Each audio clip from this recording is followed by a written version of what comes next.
May gabi sa tanan, nanapod kita sa light them with my word. Ang sinimana ng pagpaambit sa kinabuhi, sa laiko, pinaagi sa ato ang patpaton o ato ang estadihan nga Ebanghelyo. Atong pag-ampo, na nakamo kanunay sa maayong kahimtang, mga OFW, wherever you are, no? Nakakamo diya kilawig sa inyong barko, o na sa kainit sa diserto, o na diri sa asa magamo ka kuyaw sa inyong kapiligro sa inyong kinabuhi, o gihulga kita sa mga bagyo, sa linog, uban pa. Taliwala sa ato ang kamingaw, sa ato ang kanang pamilya, labi na ito ilang ibiyan ang ilang mga pamilya, napadari sa ato ang Pilipinas. May gabi kaninyong tanan, o light them with my word. Ang atong Ebanghelyo kinutlog ikan sa Mateo Kapitulo 18, versikulo 21 hangtod sa 35. Tanan mo kita naka-experience nga masakitan ba sa ato ang isikataw, labi na ka ng pinaka-amigo na to nga amigo. Bata, ang ato bang pinaka-amigo, nahimo ba nga itong worst nga inimigo, no? Grabe nga ato ang kaaway. Si Pedro, ining Ebanghelyo, nangutana kang Isus, pila man ka bisis nako pasayloon ang ako ang igsuon. Labi na katong igsuon nako nga sakitan ngayon og maayo ko, no? Niya, labi na nga nakapasakit sa ako, pila ka higayon. O of course, ako gusto ko makig-uli sa siya na at least magkauyo na kami o malinaw na kami duha.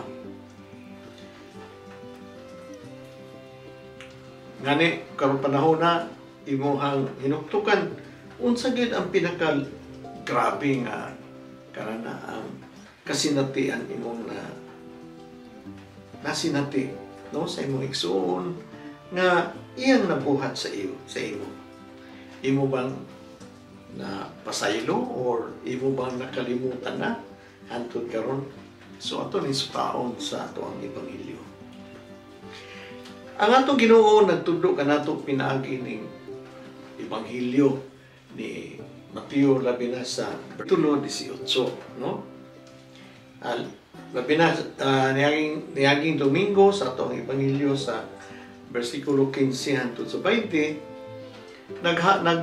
naghisgot kita o namalandong kita o nagtuon kita unsa may proseso nga kanana ako ang pagbatlungon ng akong isikataw, labi na sila nga nakabuhat og salaon.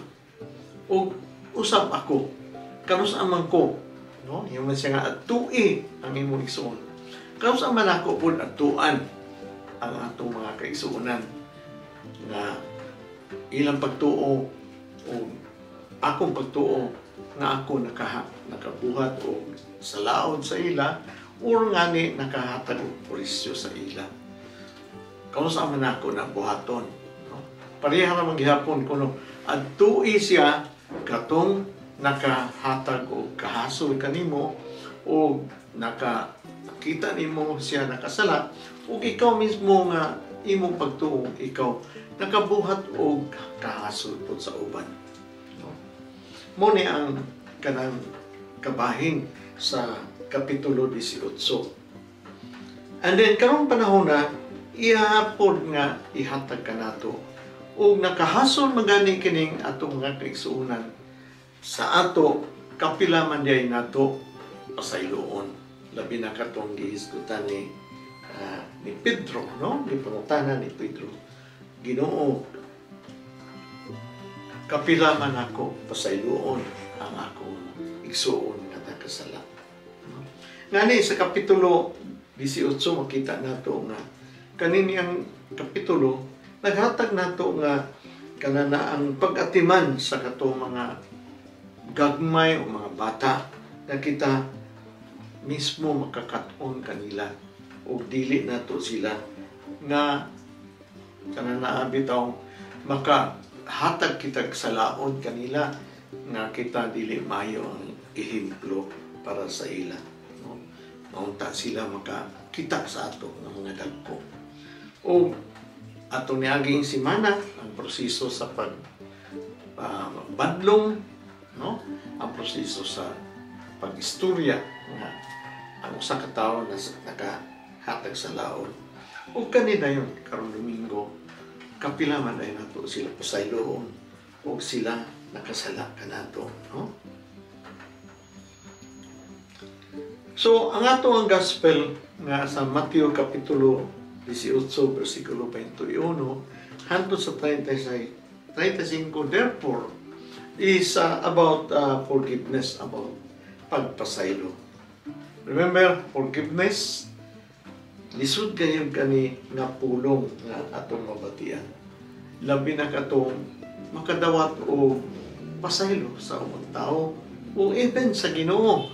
So, pa nato mabuhat ang salaod sa ubang tao, kita gipasaylo naman sa atong sala, no? Sa atong mga kasalanan niya daw ni iba.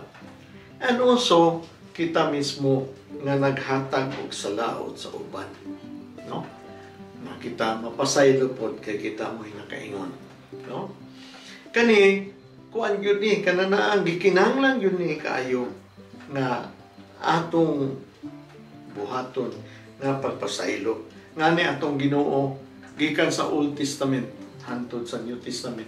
Ang atong God Father, grabe na gyud ang iyang paningkamot tungod sa iyang dako nga gugma nga gusto niya dadon tagbalik sa iyang gingharian o kita iyang pasayloon sa atong kasalanan o kita tagaan sa atong kaluwasan.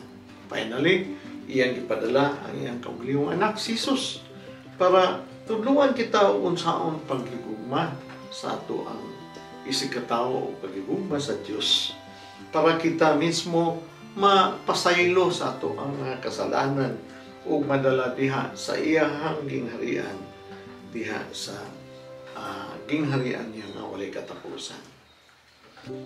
So, ato kita sa gospel reading. Ang pasumbingay o sambingay bahin sa sulugoon nga dili mo pasaylo. Miduo si Pedro kang Hesus og nangutana, Ginoo, kung ang akong igsuon kanunay lang makasala kanako, kapila ko ba gayud siya pasayloon? Itubag si Hesus kaniya, dili kapito, kung dili 77. So, uban ni 70 times 7. Kaya ang paghari sa Diyos sama sa usa ka hari nga naghusay sa mga utang sa iyang mga sulugoon. Samtang naghusay siya sa ilang mga utang gidala kaniya ang sulugoon nga nakautang kaniya og minilyon. Tungod kay dili siya makabayad, nagsugo ang hari nga ibaligya siya isip ulipon, lakip ang iyang asawa, ang iyang mga anak, ug ibaligya usab ang tanan niyang mga kaptangan aron mabiyaan niya ang iyang mabayran niya ang iyang utang. Ang sulugoon miluhod at tubangan sa hari og nakipakiluoy nga miingon, pasensyahi lang ako una, kay bayran ko ikaw sa tanan. Naluoy ang hari kaniya, busa gipasaylo siya ug wala na pabayara sa iyang utang ug gipapauli siya. Sa pag-uli niya itong sulugoon, natagpuan niya ang iyang isip sulugoon nga nakautang kaniya og gamay ra kaayo. Gilabnog niya kini, gituok o giingnan, bayri ako sa imong utang. Miluhod ang iyang kauban nga sulugoon og na pakiluoy kaniya. Pasensyahay lang una ako kay bayaran ko ikaw. Ug bayaran ko ra ikaw. Apan wala gayud siya mosugot, gipapriso hinuon niya kadto nga sulugoon hangtod kini makabayad. Pagkakita niya to sa uban nga mga sulugoon, nasubo kayo sila. Busa miyato sila sa ilang hari o gisulti ang nahitabo. Ipatawag sa hari ang sulugoon o giingnan, labihan kaga kadautan nga sulugoon. Gipasaylo ko ikaw sa imong utang kanako tungod kay nagpakiluoy ka. Ngano wala mo kaluoy ang imong isig ka sulugoon, ingon nga akong naluoy kanimo. Ingon nga ako naluoy kanimo. Nasuko gayon ang hari kaniya, gipapriso niya kini aron masilutan hangtod mabayran ang tanan niyang utang. Unya mingon si Jesus kanila, mausab kini ang buhaton kaninyo sa akong amahan nga lakinon kun dili kamo makapasaylo sa inyong isigkatawo sa kinasingkasing gayon. Ang Ebanghelyo sa ato ang Ginoo. So, pila ka bisis nga kita makapasaylo sa atong igsuon nga nakasala. Miduol si Pedro kang Hesus ug nangutana, Ginoo, kun ang akong igsuon kanunay lang makasala kanako, kapila ko ba gayud siya pasayloon? Makapito ba? Mitubag si Jesus kaniya, dili lang pito, kundili ikasitintay city nga higayon nga pasayloon nimo. Sa Lucas Kapitulo 17, versikulo 3 santo sa 4, mo ko niya itong mabasa. Busa, pagbantay ka mo, kung makasala ang inyong igsoon kanimo, badlungan siya, o kung maghinulso siya, pasayluan siya. Kung sulod sa usak adlaw, makapito siya, makasala kanimo, o sa matagi gayon, o nga makasala siya, mangayo siya pasaylo, pasayluan siya. So, kanina verse, brothers and sisters, ma-recognize nato ang makasasala. O atong gibadlong, o siya, naginulso siyang kasalanan, of course, siya mapasaylo. Mo kani ang pamaagi sa pagigugma o paghatag sa kaluoy sa Dios. Nga gikan gayud kanato, gikan sa mga makasasala nato, gikan sa mga tao, mga brothers and sisters nato, nga nakabuhat og sa laod kanato. Si Pedro, unta maminaw siya kang Hesus sa iyang answers nga iyang gi-propose nga kapito nga pasayloon ang nakasala nga igsuon kaniya. Ang pito, brothers and sisters, generous na makaini nga pito. Ngani sa rabbinical standard, tulo ra magyud based sa Amos 1 to 2, no? Kapitulo 1 hangtod sa 2. Mo niya itong mabasa, for 3 transgression, for 4, I will not turn away its punishment. No? Mo niya ang balik-balik yun diha sa chapter. No? Ngayon, ang ikaupat, pagkasilutan na yun siya. The idea is that God forgives 3 times in those chapters. No? Sa ikaupat, siya maghatag na yun sa iyang silot. Maghatag na yun siya o punishment. No? So, Pedro, naka-alinggat siya nga si Jesus wanted ang iyang disipulo ma-extend kini further. So, iyang gidukol, gihimo niya o unom, dahil dugangan niya o 1, nahimo kaning 7. No? Sa Hudiyo pa, perfect kayo. Usab, ang kaning 7 is a holy number sa mga Hudiyo. Ga-symbolize sa perfect or completion. No? It has also overtone nga infinity, way katapusan. Kay in 7 days, in a week, constitute the cycle, the endless cycle. So, ang proposal ni Pedro ay maybe even more, no? Perfect. But Jesus answers corrected Peter's guess and proposal. Sa Griego, this can mean 77 or 70 times 7 or 490 times. Gani, mayo na kayo nga, kung ano, mayo na kayo niya siya nga kanang pagpasaylo. Lalimang ka 77, ambot lang. o makaabot ba ta o kwenta niya na, no? Or makaabot ba o kita o pagpa-silo niya na.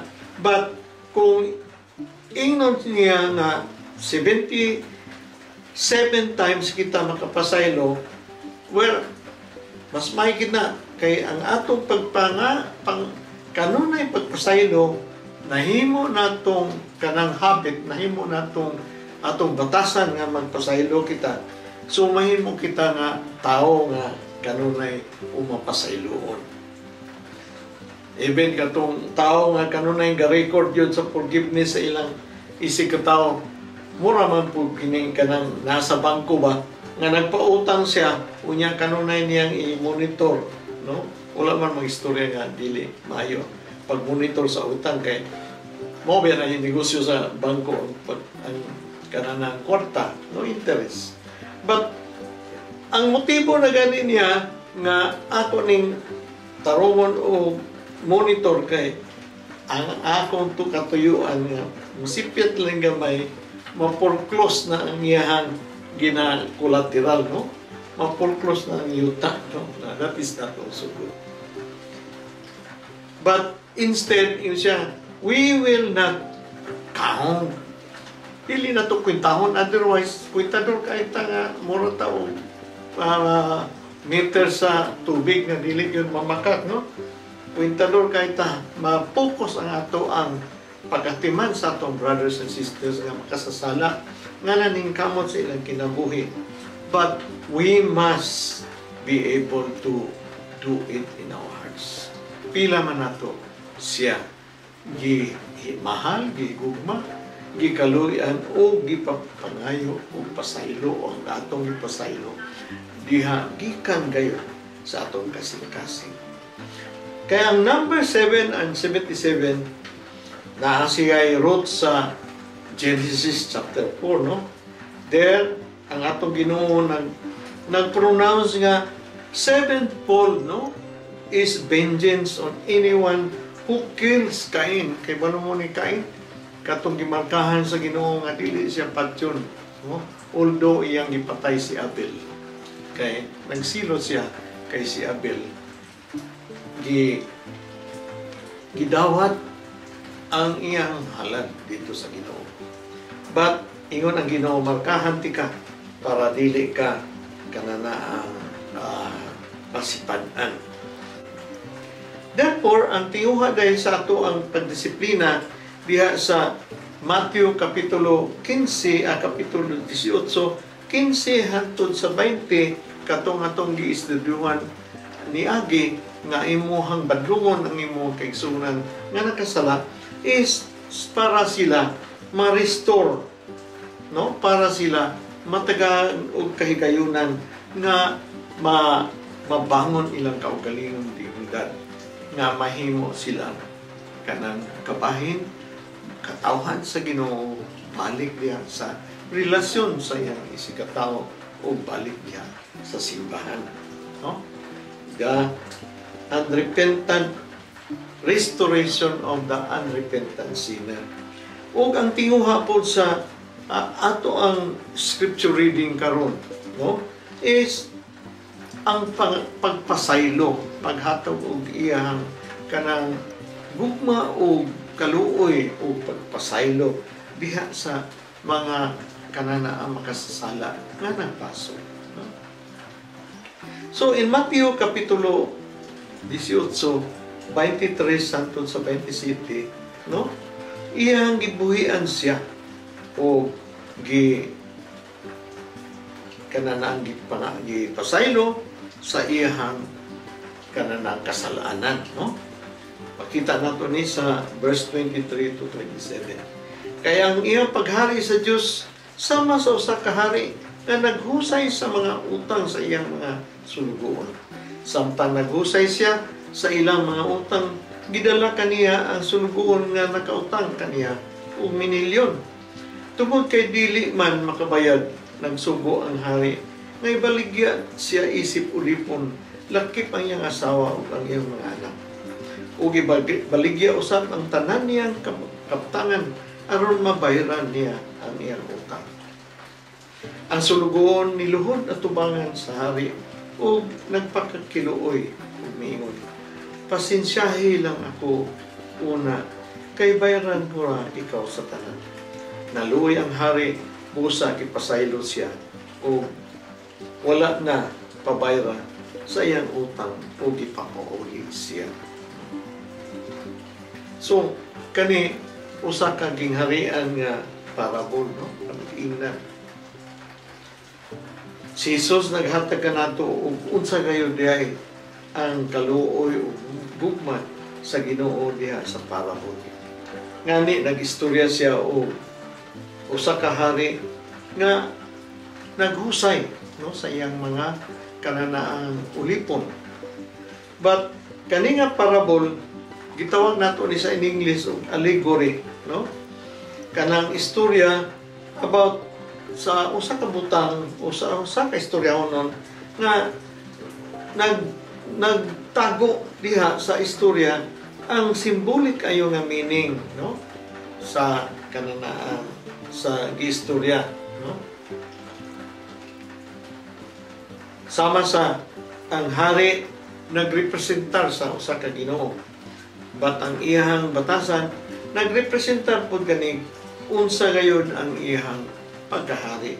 Iyang ibaligyan slaves, iyang asawa, iyang anak, para kani mabayaran ang utang.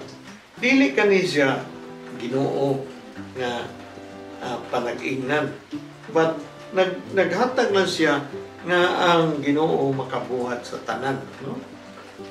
So ngani dili man lang pagbayad sa utang gayud, no?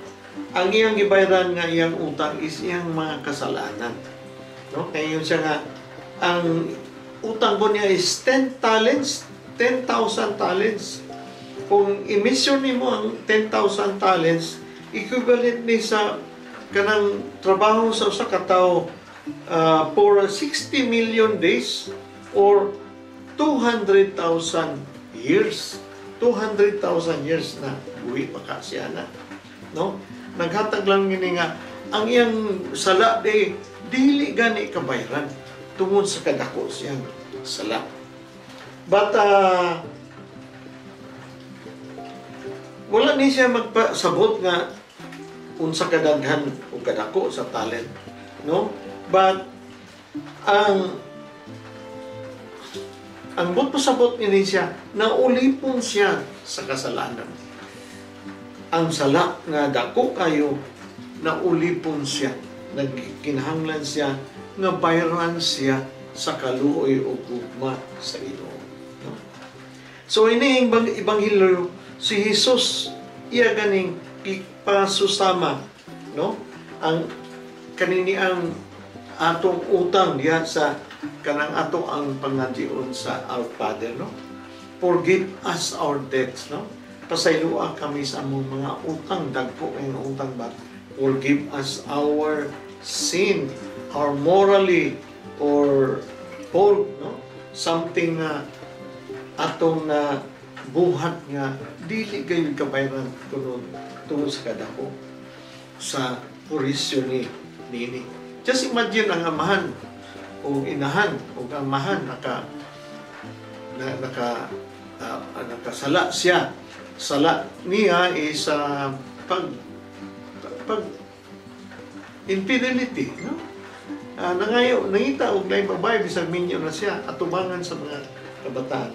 Unsa kadako nga iyang nabuhat nga sa laon nga makaapekto diha sa kanang unity of the family, at the same time example of the children, no? Dako kayo ang iyang purisyo, dako kayo ang iyang utang. But then with the love and mercy sa ato ang Ginoo ray makatabang o siya ray makadecide, no? Siya nga ibaligya nako ang imong kaugalingon, imong asawa, imong anak. Meaning i-offer nato sila kay sila mo hinungdan nga tungod sa imong pagkasala sila mo inabiktima, no? Sila po na ulipon sa sitwasyon, no? Ikaw na ulipon sa sala, ang imong mga pamilya o mga kaulipon usab diha sa consequence, no? Kanang resulta sa sala na pobre sila, wala na kinitaan, naglisod sa ilang pagkaon. And then in verse 25 makita nimo the king orders, no, the slave to be sold. Muna siya with his wife and children. Of course, allegory man siya, common ni siya nga kanana ang practice during that day, but not on the Jews. No? Kaya yun siya nga, ang pagbaligya ko no sa iyang kaugalingon nga kasalanan, mooy og sa iyang mga anak, konsekwensya, kasalanan diya sa iyang anak. Mo kuno'y ihatag, no? Mo kuno'y ibayad sa ilang kasalanan.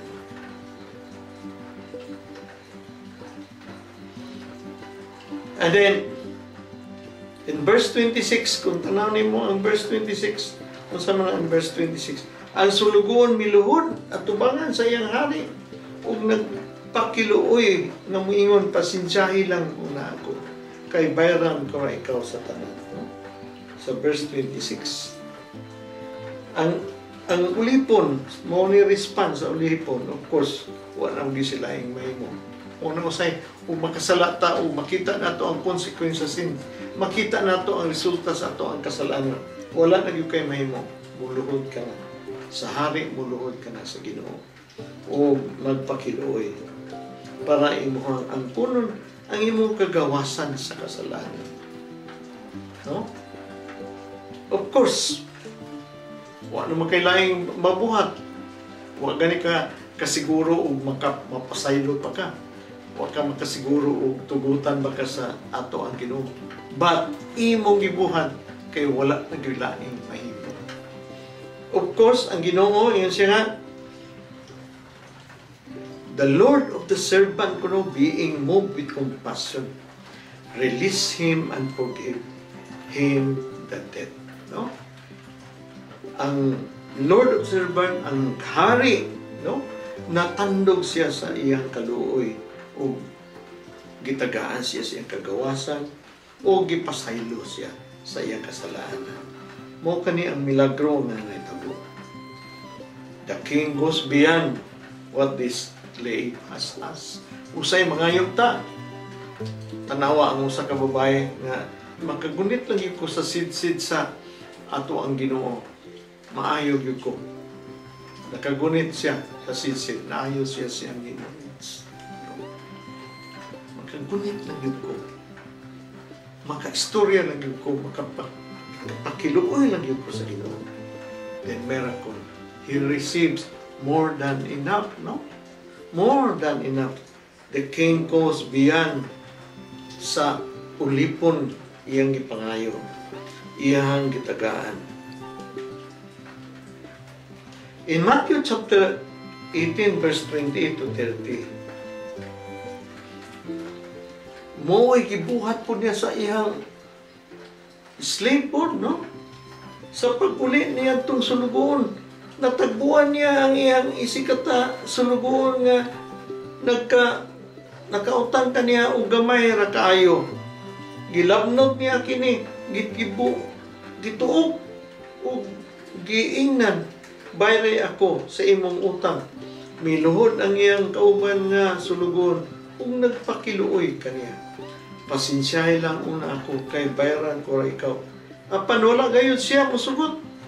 Gipapriso hinuon niya kadto nga sulugon hangtod nga kini makabayan. No? Kaning gamay ra ko no ang utang kaning 100 dinari nga utang. Gamay ra ni siya kay ang usa ka dinari mao na ang equivalent nga trabaho sa usa ka tawo. No? A labor's daily nga wage, no? Ordinaryo nga worker nga iyang madawat. Gamay ra gyud ang iyang utang. So makita nimo nga naay ko ano kanana sana diferensya ba sa dako nga amount nga iyang gipa giyo sana dako kayo nga amount nga iyang nautang ug siya gipasaylo karon na iyang pelo nga sulugon nga nakautalang dinari unya paguman iya gyapong gi instead nga iyang tagaan og freedom kagawasan iyang pasaylon iya nanong gi priso iyang gipapriso, no? So ang iyang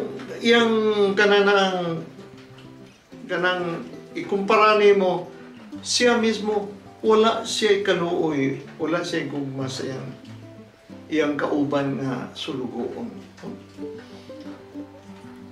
Ngani kung dako unta kayo imong salaon, kung dako kayo imong nabuhat, kung pasayloon ka, unta imong kasing-kasing, mapasalamaton og dako kayo nga kanang imuhang kasinatian og imuhang gibati nga sa kadako nako nga utang, sa kadako nako nga sala, gipasaylo ko gihimo kong pagtuo sa Ginoo kay iya kong gitagakan kagawasan. Pat kaning usa ka sulugoon nga gamay ra kay iyang nautang, unya ikaw mismo nga nakasinati nga gipasaylo ka sa dako sa nga utang nimo, dili ka makaako og hatag og grasya sa imong isikatawo nga imong pasayloon. So mo na karon makita nato daghang kay ato mahatag na nga example, no? Sa ato ang kanana ang kinabuhi nga daghang kaayo grasya ni gihatag sa Ginoo sa imo despite sa imong pagkadautan, gitagaan ikaw grasya, buhong na grasya nga gihatag kanimo sa Ginoo.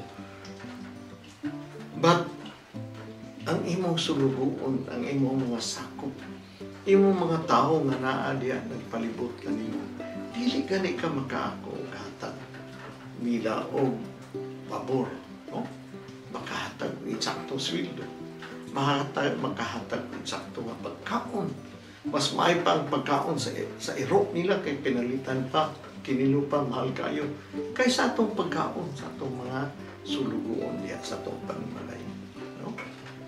Muna ingon siya nga nakita niya nga ang kanyang tawhana wala gyud tig-ag yun ang iyang kasing-kasing, wala gyud siya makabati ug unsa kadako sa gugma sa Ginoo nga gihatag kaniya, no? In Matthew chapter 18, no? Verse 31 to 34. Pagkakita niadto sa uban nga mga sulugoon, nasuko kayo sila, busa miadto sila sa ilang hari, o gisulti ang nahitabo. Gipatawag sa hari ang sulugoon o gingnan, labihan ka dautan nga sulugoon. Gipasaylo ko ikaw sa imong utang kanako, tungod kay nagpakiluoy ka. Ngano bang wala mo kaluoy ang imong isig ka sulugoon? Ingon nga ako naluoy kanimo. Nasuko gayud ang hari kaniya, gipapriso niya kini apan nga masilutan hangtod mabayaran ang tanan nga utang. In Ephesians chapter 4 verse 32 yun siya, hinuon magminaayo ug magmalumo kamo sa usag-usa ug mapasaylo ay kamo sa mga pagpasaylo sa Dios kaninyo pinaagi kang Kristo. Kita na ato namang natagamtaman ang kaluwasan sa ato ang Ginoo. Pinaagi sa grasya sa Ginoo nga iyang gihatag kanato, no? Unya sa Kapitulo 18, versikulo 35, unya mingon si Jesus kanila, muusab kini ang buhaton kaninyo sa akong Aman. Nalaknit nun kung dili kamo makapasaylo sa inyong isikataw sa kinasing-kasing kayo. So, kita nimo si Jesus, wala na mag-istorya parte sa hari, but kani siya nag-istorya directly sa mga disipulo o iyang giingnan, no? Iyang gipadayon o iyang gi-repeat, no? Gibalik niya ang warning nga gi-issue dito sa Sermon on the Mount. Dito siya nanundo nga atong hangyon ang Ginoo, nga ang Ginoo gayud mo pasaylo sa atong mga kasalanan. But siya gawarning, yung siya sa Mateo Kapitulo 6, versikulo 15, apan kung dili ninyo sila pasayloon, dili usab kamo pasayloon sa inyong Amahan nga langit nun. Muna karon nga ang dako nga ipasaylo sa Ginoo dito sa iyang sulugoon nga dako kayo nga iyahang sala nan natistingan gayon, dili man din siya makapasaylo po sa iyang isikataw. So ang gauge di, ang measurement di, kung ikaw nakadawat o grasya sa Ginoo, kani bang grasya nga nadawatan nimo na sinati nimo, imo bang ipapambit po sa imong isikataw nan makita nimo sa iyahang binuhatan nga wala gyud diha niya mapaambit. Muna diha sa ato ang pagtulunan ni Jesus, siya nga in the end time pahawa wala ako kaila sa inyo. Kaya siya, whatever you do to the least of these brothers and sisters of mine, you also do it unto me. Brothers and sisters, may gabi sa tanan, sama sa nandan, ako gyapon kamo pag-aghaton nga maminaw sa atong light them with my word. Ang sinimana nga pagpaambit sa kinabuhi sa layko, pinagi sa ato ang sinimana usab na ebanghelyo. Wherever you are, naglaway ka mo sa barko, o naka mo sa kainiton, sa desierto, nasa kakuyaw, kapiligro sa inyong mga trabaho diha, no? O itayo og usab sa Morocco, itayo og linog, o naka mo diha doon, sa inyong safety, ang mong pagampo, o sa uban pa nga mga dapit sa kalibutan, o nasa Pilipinas, isag-asa ka mo, atong gamiton kini ato ang pagtulunan para sa atong sinimana nga basic ecclesial community. Inyo lang kanang pag-lugagan sa inyong small group discussion starter. Salamat kayo ug may gabi sa tanan. Sa ngalan sa Amahan, sa Anak, sa Espiritu Santo. Don't forget to support this ministry. Don't forget to like and subscribe.